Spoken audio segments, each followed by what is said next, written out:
you a passing grade. Don't get ahead of yourself with that passing.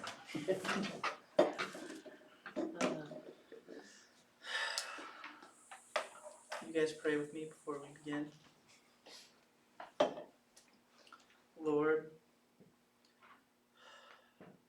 thank you for your presence here today with us. I pray that you will give us eyes to see, ears to hear, Lord. That the words I speak would be yours and not my own. That we would be here with you and enjoying your presence here today. Amen. So, I was going to say this is going to be a little different, but I feel like every time I speak it's a little different. And I'm going to be mostly reading today out of Genesis. And what I would like you guys to do as I read is to just kind of imagine the scenes playing out. Whether you close your eyes or you read along, whatever, just kind of immerse yourself in the story as I read. I'll be reading essentially the story of Jacob, starting with Genesis 25, 19 through 34, and then skipping ahead to 27 and reading through 33, because we don't need to talk about Abimelech.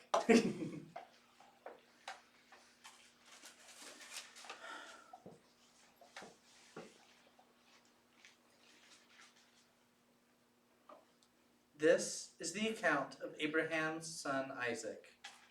Abraham became the father of Isaac, and Isaac was 40 years old when he married Rebekah, daughter of Bethuel of the Aramean, from Paddan Aram, and sister of Laban the Aramean. Isaac prayed to the Lord on behalf of his wife, because she was barren. Then the Lord answered his prayer, and his wife Rebekah became pregnant. The babies jostled with each other within her, and she said, "Why is this happening to me?" So she went to inquire of the Lord.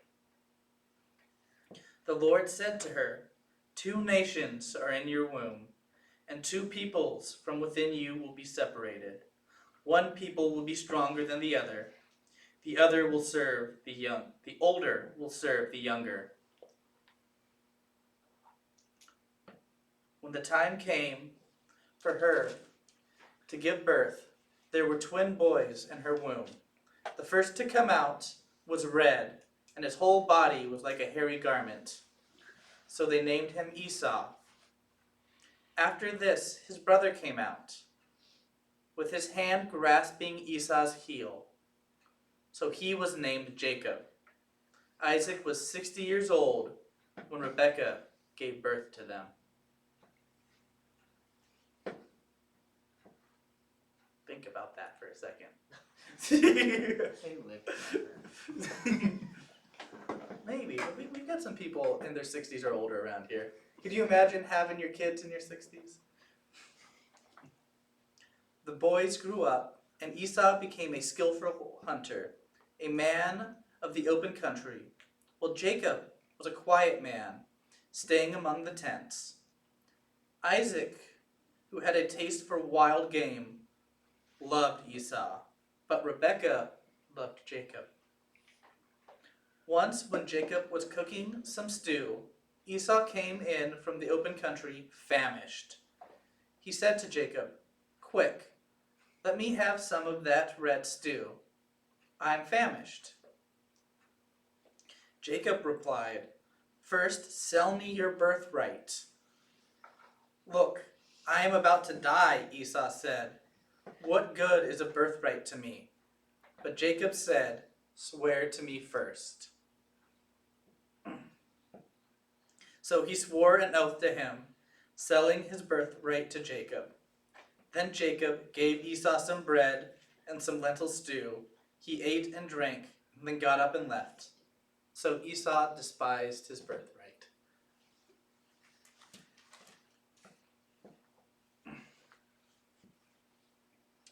Chapter 27.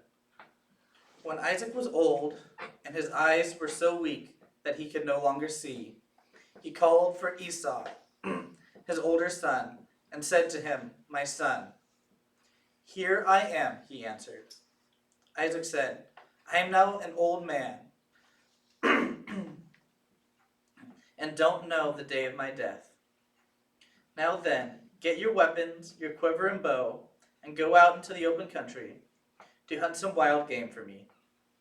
Prepare me the kind of tasty food I like, and bring it to me to eat, so that I may give you a blessing before I die. Now Rebekah was listening, and Isaac spoke to his son Esau. When Esau left for the open country to hunt game and bring it back, Rebekah said to her son Jacob, "Look, I overheard your father say to your brother Esau, 'Bring me some game and prepare me some tasty food to eat, so that I may give you my blessing in the presence of the Lord before I die.' Now, my son, listen carefully and do what I tell you. Go out to the flock and bring me 2 choice young goats, so that I can prepare some tasty food for your father, just the way he likes it. Then take it to your father to eat, so that he may give his blessing to me before he dies." Jacob said to Rebekah his mother, "But my brother Esau is a hairy man, and I am a man with smooth skin. What if my father touches me? I would appear to be tricking him, and would bring down a curse on myself rather than a blessing." His mother said to him, "My son, let the curse fall on me. Just do what I say. Go and get some for me." So he went and got them and brought them to his mother and prepared some tasty food, just the way his father liked it. Then Rebekah took the best clothes of Esau, her older son, which she had in the house, and put them on her younger son Jacob.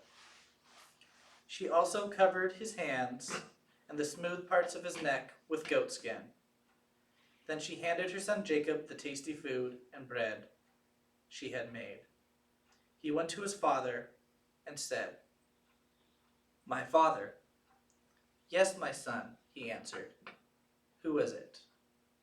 Jacob said to his father, "I am Esau, your firstborn. I have done as you told me. Please sit up and eat some of my game, so that you may give me your blessing." Isaac asked his son, "How did you find it so quickly, my son?" "The Lord your God gave me success," he replied. Then Isaac said to Jacob, "Come near, so I can touch you, my son, to know whether you are really my son Esau or not." Jacob went close to his father Isaac, who touched him and said, "The voice is the voice of Jacob, but the hands are the hands of Esau."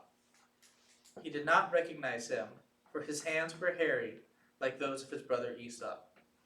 So he blessed him. "Are you really my son Esau?" he asked. "I am," he replied. Then he said, "My son, bring me some of your game to eat, so that I may give you my blessing."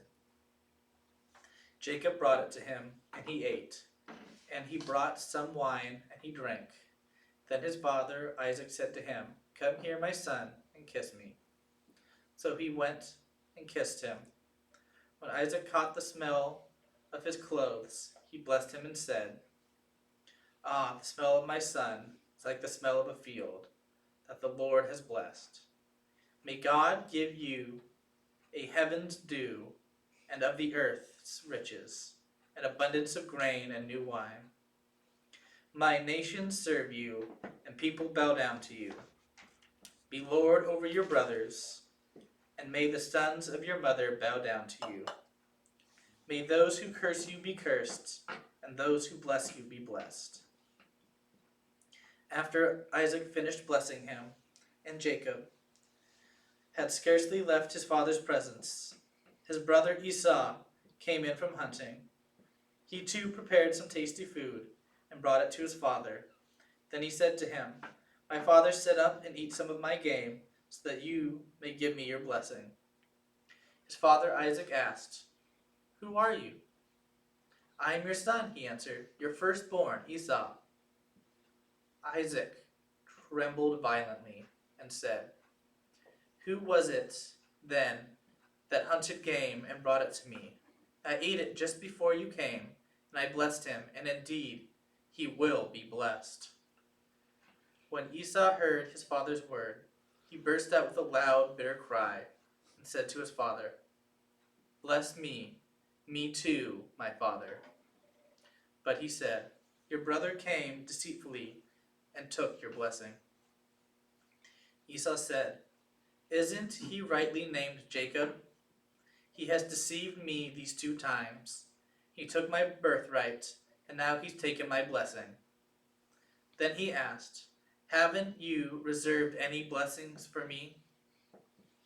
Isaac answered Esau, "I have made him lord over you, and you have made all his relatives his servants, and I have sustained him with grain and new wine.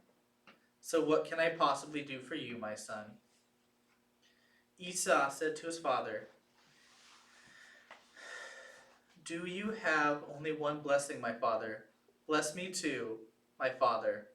Then Esau wept aloud. His father, Isaac, answered him, "Your dwelling will be away from the earth's riches, away from the dew of heaven above.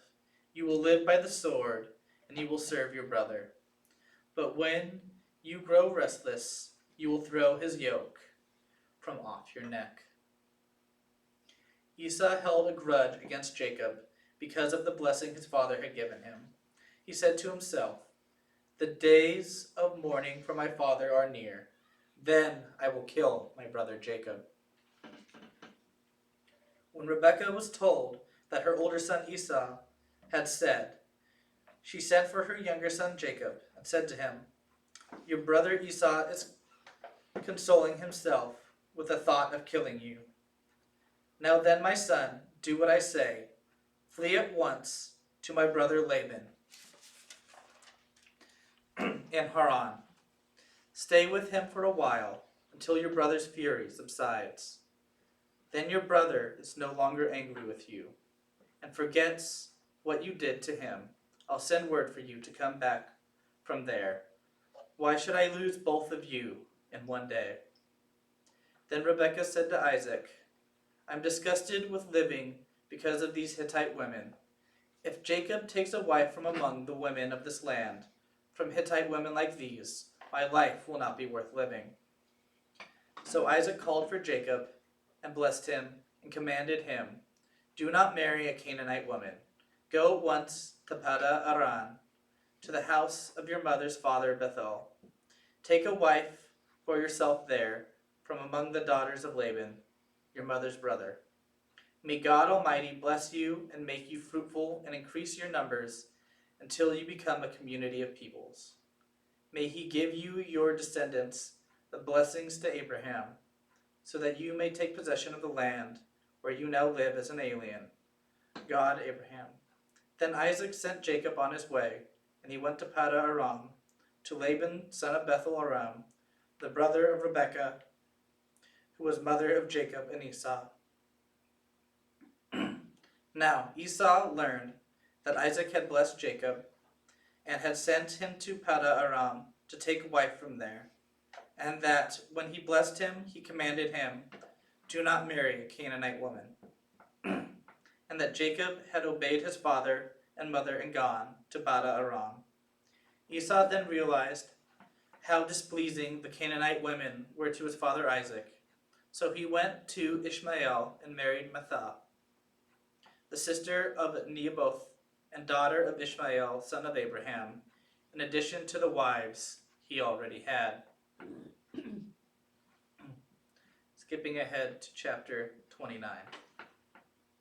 Then Jacob continued on his journey and came to the land of eastern peoples.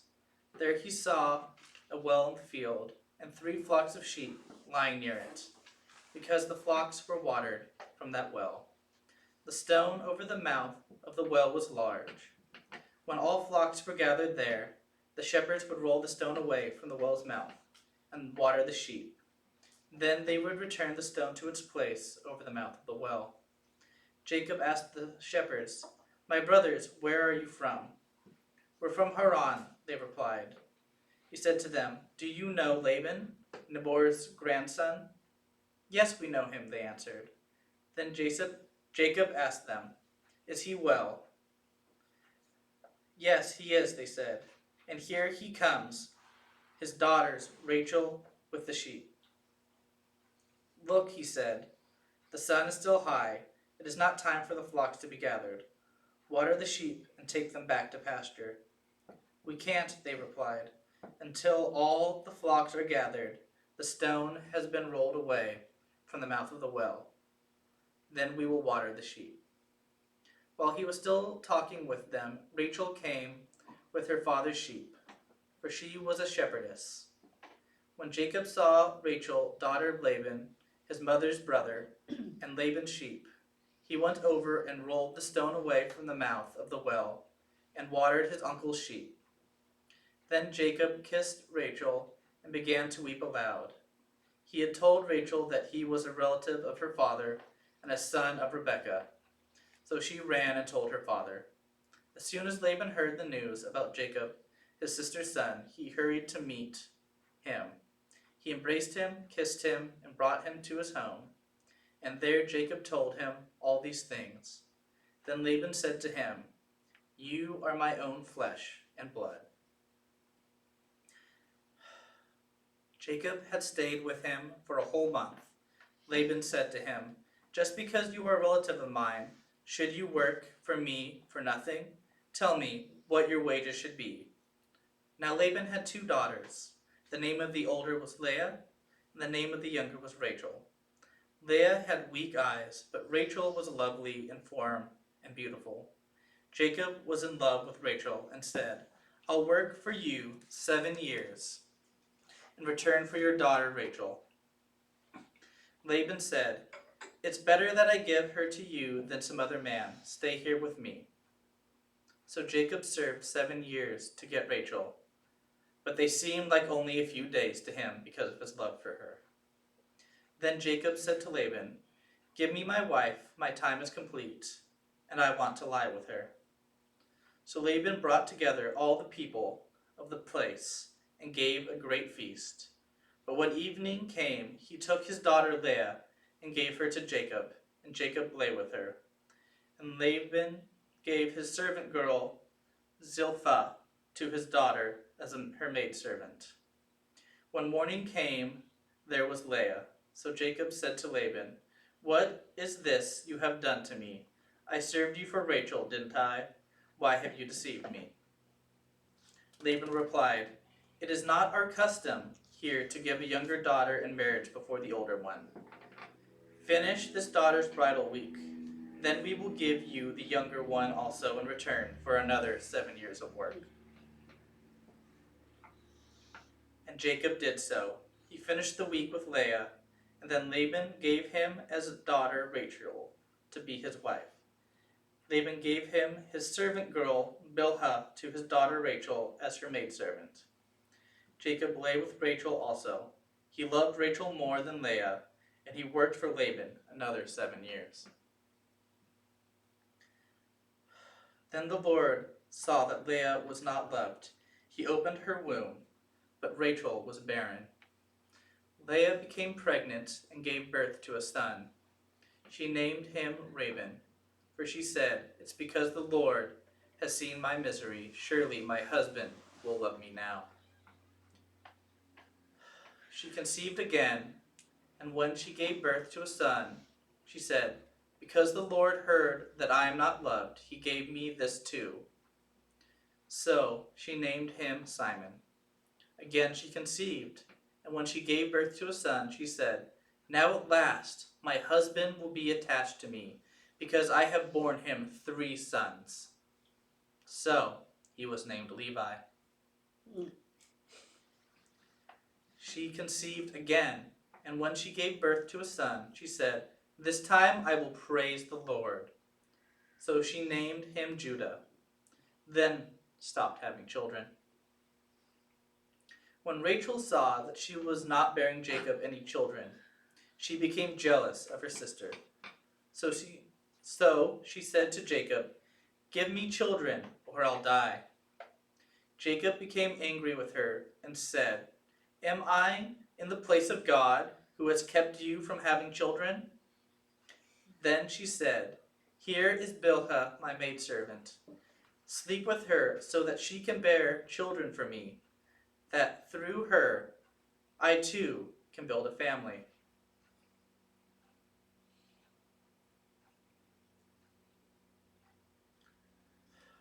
So she gave her servant Bilhah as wife. Jacob slept with her, and she became pregnant and bore him a son. Then Rachel said, God has vindicated me. He has listened to my plea and given me a son. Because of this, she named him Dan. Rachel's servant Bilhah conceived again and bore Jacob a second son. Then Rachel said, I have had a great struggle with my sister, and I have won. So she named him Naphtali. Then Leah said, what she had stopped having children, she took her maidservant Zilpah and gave her to Jacob as a wife. Leah's servant Zilpah bore Jacob a son. Then Leah said, what good fortune! So she named him Gad. Leah's servant Zilpah bore Jacob a second son. Then Leah said, how happy I am! The women will call me happy. So she named him Asher. During the wheat harvest, Reuben went into the field and found some mandrake plants, which he brought to his mother Leah. Rachel said to Leah, please give me some of your son's mandrakes. But she said to her, wasn't it enough that you took away my husband? Will you take away my son's mandrakes too?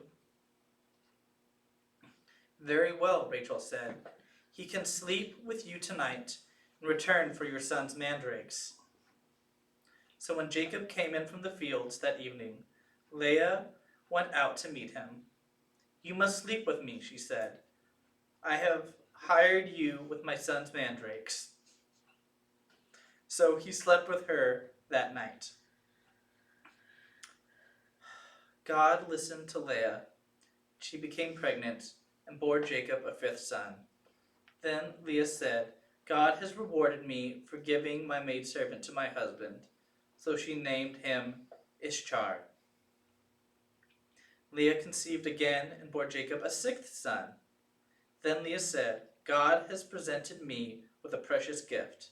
This time my husband will treat me with honor, because I have borne him 6 sons.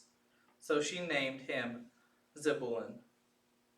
Sometime later, she gave birth to a daughter named Diana. Then God remembered Rachel. He listened to her and opened her womb. She became pregnant and gave birth to a son, and said, God has taken away my disgrace. She named him Joseph, and said, may the Lord add to me another son. After Rachel gave birth to Joseph, Jacob said to Laban, send me on my way so that I can go back to my own homeland. Give me my wives and children for whom I have served you, and I will be on my way. You know how much I've done for you. But Laban said to him, if I have found favor in your eyes, please stay. I have learned by divination that the Lord has blessed me because of you. He added, name your wages, and I will pay them. Jacob said to him, you know how I have worked for you, and how your livestock have fared under my care. The little you had before I came has increased greatly. The Lord has blessed you wherever I have been. But now, when may I do something for my own household? What shall I give you? Laban asked. Don't give me anything, Jacob replied. But if you will do this one thing for me, I will go on tending your flocks and watching over them. Let me go through all your flocks today and remove from them every speckled or spotted sheep, every dark-colored lamb, and every spotted or speckled goat. They will be my wages, and my honesty will testify for me in the future, whether you check on the wages you have paid me. Any goat in my possession that is not speckled or spotted, or any lamb that is not dark-colored, will be considered stolen. "Agreed," said Laban.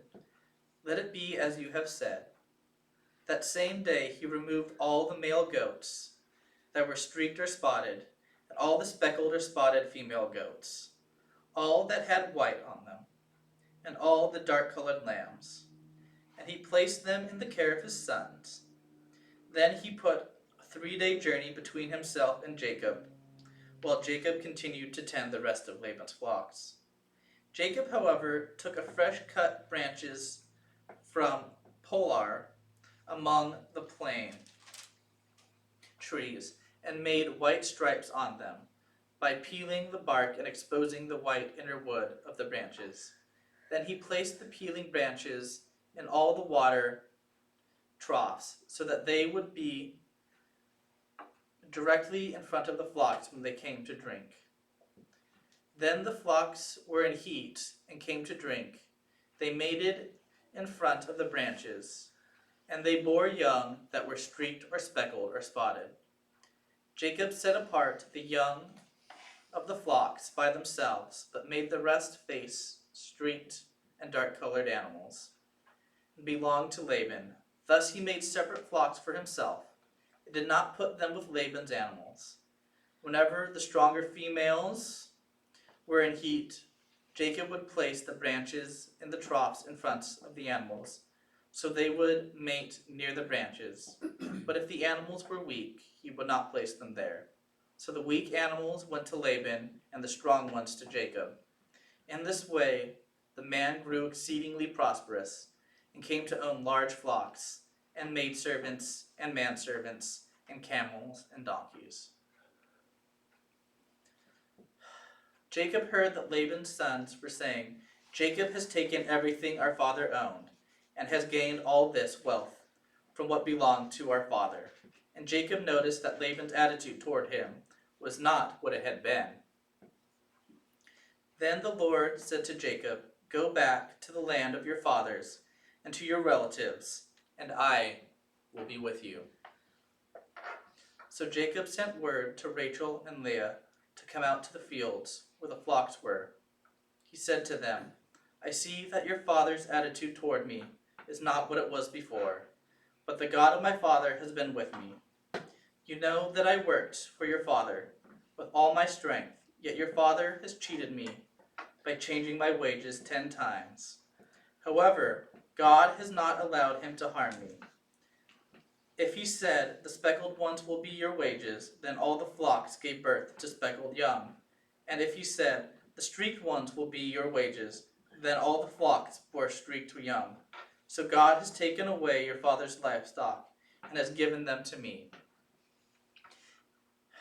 In breeding season, I once had a dream in which I looked up and saw the male goats mating with the flock, were streaked, speckled, or spotted. The angel of God said to me in the dream, 'Jacob.' I answered, 'Here I am.' And he said, 'Look up and see that all the male goats mating with the flock are speckled or spotted, for I have seen that Laban has been doing to you. I am the God of Bethel, where you anointed a pillar and where you made a vow to me. Now leave this land at once and go back to your native land.' Then Rachel and Leah replied, 'Do we still have any share in the inheritance of our father's estate? Does he not regard us as foreigners? Not only has he sold us, but he has used up what he paid for us. Surely all the wealth that God took away from our father belongs to us and our children, so do whatever God has told you.' Then Jacob put his children and his wives on camels, and he drove all his livestock ahead of him, along with all the goods he had accumulated in Paddan Aram, to go to his father Isaac to the land of Canaan. When Laban had gone to shear his sheep, Rachel stole her father's household gods. Moreover, Jacob deceived Laban the Aramean by not telling him that he was running away. So he fled with all he had, and crossing the river, he headed for the hill country of Gilead. On the 3rd day, Laban was told that Jacob had fled. Taking his relatives with him, he pursued Jacob for 7 days, and caught up with him in the hill country of Gilead. Then God came to Laban, the Aramean, in a dream at night, and said to him, Be careful not to say anything to Jacob, either good or bad." Jacob had pitched his tent in the hill country of Gilead when Laban overtook him, and Laban and his relatives camped there too. Then Laban said to Jacob, "What have you done? You deceived me, and you carried away off my daughters like captives in war. Why did you run off secretly and deceive me? Why didn't you tell me, so I could send you away with joy and singing to the music of tambourines and harps? You didn't even let me kiss my grandchildren and my daughters goodbye. You have done a foolish thing. I have the power to harm you. But last night the God of your father said to me, 'Be careful not to say anything to Jacob, either good or bad.' Now you have gone off because you long to return to your father's house. But why did you steal my gods?" Jacob answered Laban, "I was afraid because I thought you would take your daughters away from me by force. But if you find anyone who has your gods, he shall not live. In the presence of our relatives, see for yourself whether there is anything of yours here with me. If so, take it." Now Jacob did not know that Rachel had stolen the gods. So Laban went into Jacob's tent, and into Leah's tent, and into the tents of the two maidservants, but he found nothing. After he came out to Leah's tent, he entered Rachel's tent. Now Rachel had taken the household gods and put them inside her camel's saddle, and was sitting on them. Laban searched through everything in the tent, but found nothing. Rachel said to her father, "Do not be angry, my lord, that I cannot stand up in your presence. I am having my period." So he searched but could not find the household gods. Jacob was angry and took Laban to task. "What is my crime?" he asked Laban. "What sin have I committed that you hunt me down? Now that you have searched through all my goods, and what you found that belonged to your household, put it here in front of your relatives and mine, and let them judge between the two of us. I have been with you for 20 years now. Your sheep and goats have not miscarried, nor have I eaten rams from your flocks. I did not bring you animals torn by wild beasts. I bore the loss myself, and you demanded payment from me for whatever was stolen by day or night. This was my situation. The heat consumed me in the daytime and the cold at night, and sleep fled from my eyes. It was like this for 20 years I was in your household. I worked for you 14 years for your 2 daughters, and 6 years for your flocks, and you changed my wages 10 times. If the God of my father, the God of Abraham, and the fear of Isaac had not been with me, you would surely have sent me away empty-handed. But God has seen my hardship and the toil of my hands, and last night he rebuked you." Laban answered Jacob, "The women are my daughters, the children are my children, and the flocks are my flocks. All you see is mine. Yet what can I do today about these daughters of mine, or about the children you have borne? Come now, let's make a covenant, you and I. Let it serve as witness between us."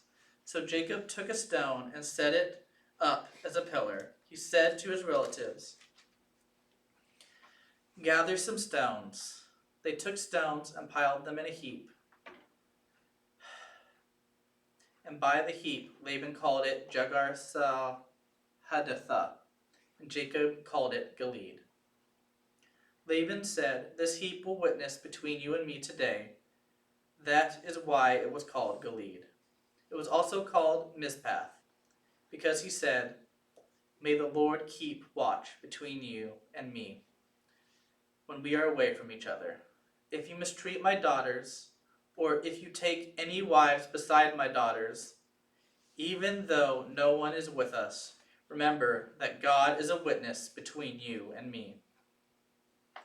Laban also said to Jacob, "Here is this heap, and here is this pillar I have set up between you and me.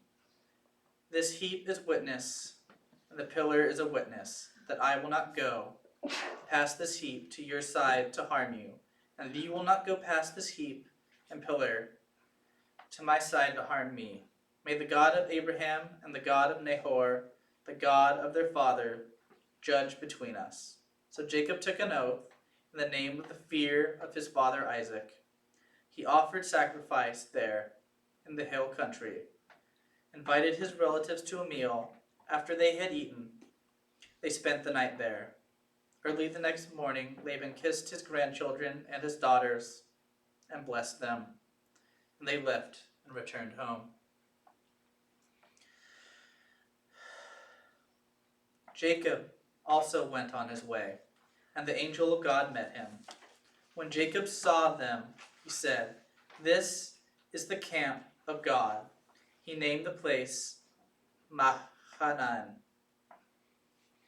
Jacob sent messengers ahead of him to his brother Esau in the land of Seir, the country of Edom. He instructed them, "This is what you are to say to my master Esau. Your servant Jacob says, I have been staying with Laban and have remained there till now. I have cattle and donkeys, sheep and goats, men servants and maid servants. Now I am sending this messenger to you, my lord, that I may find favor in your eyes." In great fear and distress, Jacob, the people who were with him, into two groups, and the flocks and herds and camels as well. He thought, if Esau comes and attacks me, one group, the group that is left may escape. Then Jacob prayed, "O God of my father Abraham, God of my father Isaac, Lord, who said to me, go back to your country and your relatives, and I will make you prosper. I am unworthy of all kindness and faithfulness you have shown your servant. I had only my staff when I crossed this Jordan, but now I have become two groups. Save me, I pray, from the hand of my brother Esau, for I am afraid he will come and attack me. Also the mothers with their children, but you have said, I will surely make you prosper, and will make your dreams your descendants, like the sand of the sea, which cannot be counted."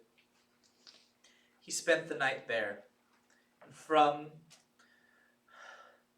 what he had with him, selected gifts for his brother Esau, 200 female goats and 20 male goats, 200 ewes and 20 rams, 30 female camels with their young, 40 cows and 10 bulls, and 20 female donkeys and 10 male donkeys. He put them in the care of his servants, each herd by itself, and said to his servants, "Go ahead of me and keep some space between the herds." He instructed the one in the lead, "When my brother Esau meets you and asks, 'To whom do you belong, and where are you going, and whom owns all these animals in front of you?' then you are to say, 'They belong to your servant Jacob. They are a gift sent to my lord Esau, and he is coming behind us.'" He also instructed the second, the third, and all the others who followed the herds.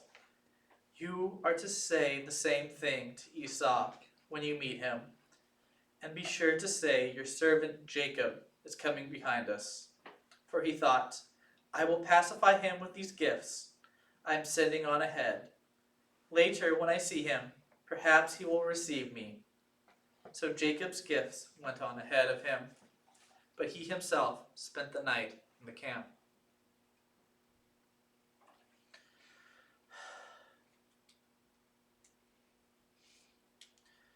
That night Jacob got up and took his 2 wives, his 2 maidservants, and 11 sons, and crossed the ford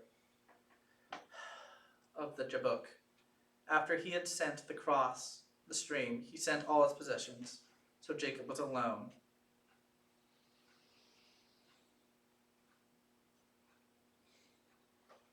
skipping ahead to 33.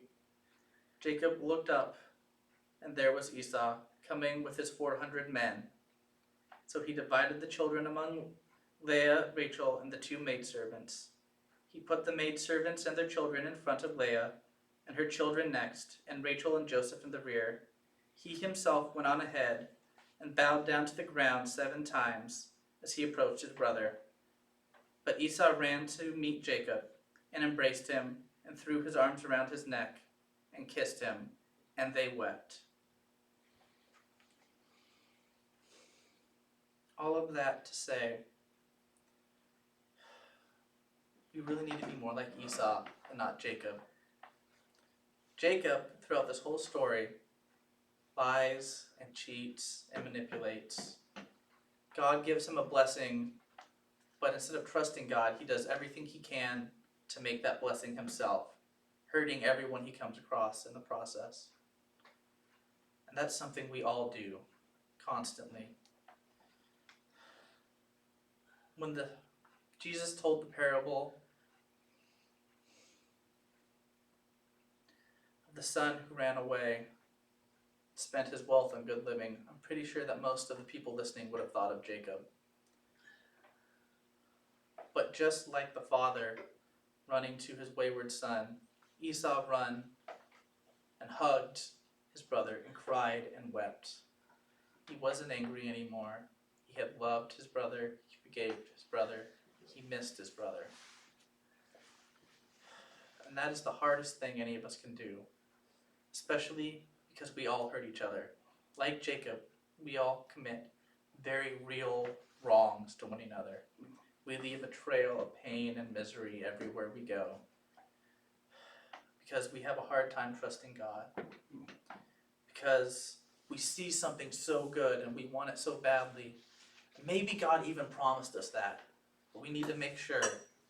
And so we trick our brother with stew. So we manipulate our father. We steal from our uncle. We set up just awful family dynamics. Think about Jacob's poor wives and family and maidservants, the constant fighting between sisters for his affection. Jacob was not a good guy. And we make many of the same mistakes as we go along. Think about how badly he hurt Esau all those years ago, taking everything from him. How desperate Esau was for his father's blessing that he could never have. And think about how happy he was to see his brother Jacob when he came back to him. It says he hugged him and they cried together. Jacob was terrified of his brother. And from the description, Jacob was the skinny manipulator, trickster, and Esau was the big, burly, manly man that every father wants. It doesn't matter who we are. We all make mistakes. We all hurt each other. And so, as we go through this time of great transition, let's just remember to be patient with each other, to forgive and love each other, and do our best to bring people back into our family instead of pushing them away. Thank you.